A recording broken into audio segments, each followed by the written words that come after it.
తిమ్మడిగా ఉందన్నారు కదా అని కొద్దిగా వేడి కాసిచ్చారండి. అవి తాగిన తర్వాత కూడా నాకు ఇంకా తిమ్మడి పెరుగుతూ ఉంది. ఆయనకి చెప్పిన తర్వాత ఆయన కొద్దిగా కంగారు వచ్చింది. ఎవరు పిలవాలో తెలియదు, ఉన్నది ఇద్దరమే.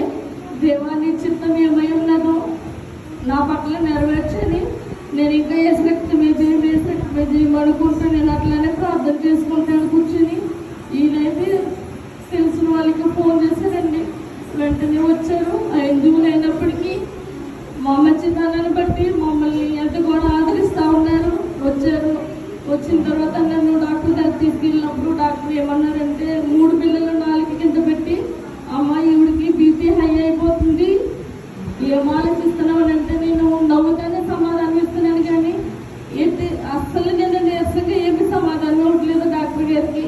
డాక్టర్ గారు అన్నారు, మనకి బీపీ పెరిగిపోతుంది, 230 వచ్చేస్తుంది, నువ్వు ఆలోచిస్తున్నావు, నువ్వు నవ్వుతా మాట్లాడుతున్నావు, కానీ నీ మనసులో ఏదో ఉందని అంటున్నారు. నా మనసు లేదు డాక్టర్ గారు, నాకు ఎందుకు ఇలాగ అవుతుందో నాకు తెలియదు అని చెప్పాను.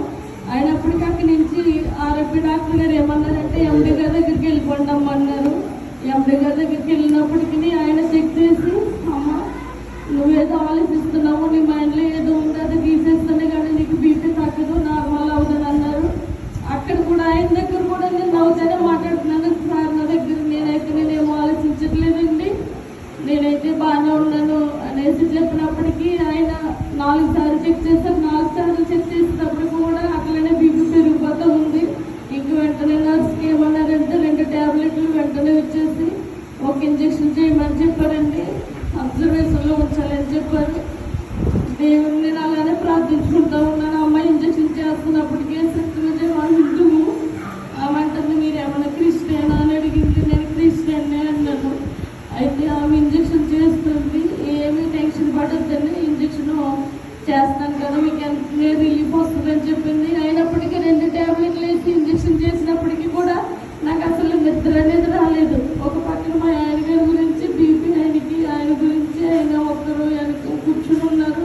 ఆయనకి ఏమవుతుందో ఆలోచిస్తూ ఆయన చూసుకుంటుంది. నేను అలా పడుకున్నా మళ్ళీ లేచి వచ్చి బయటికి ఆయన చూసుకుంటా ఉన్నానండి. నాకు ఎందుకు ఇట్లా జరిగిందో నాకు తెలియదు.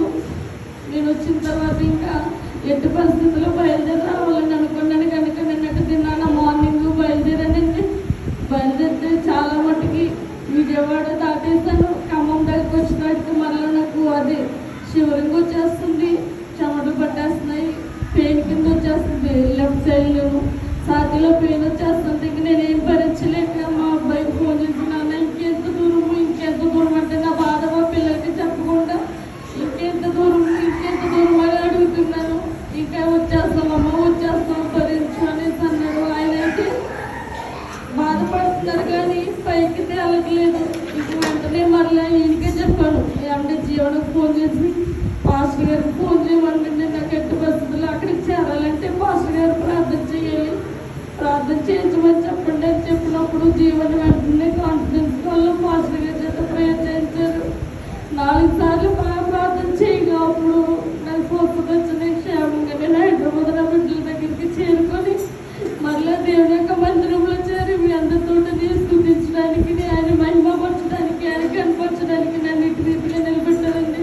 ప్రార్థించిన పాస్టర్ గారికి నా కుటుంబం తరఫున ప్రత్యేకమైన వందనాలు చెల్లిస్తున్నానండి. మీరందరూ కూడా నా కొరకు మీ అన్నదిన ప్రార్థనలు జ్ఞాపకం చేసుకుంటారని చిన్న సాక్ష్యం దేవుడు దీర్చుగాక.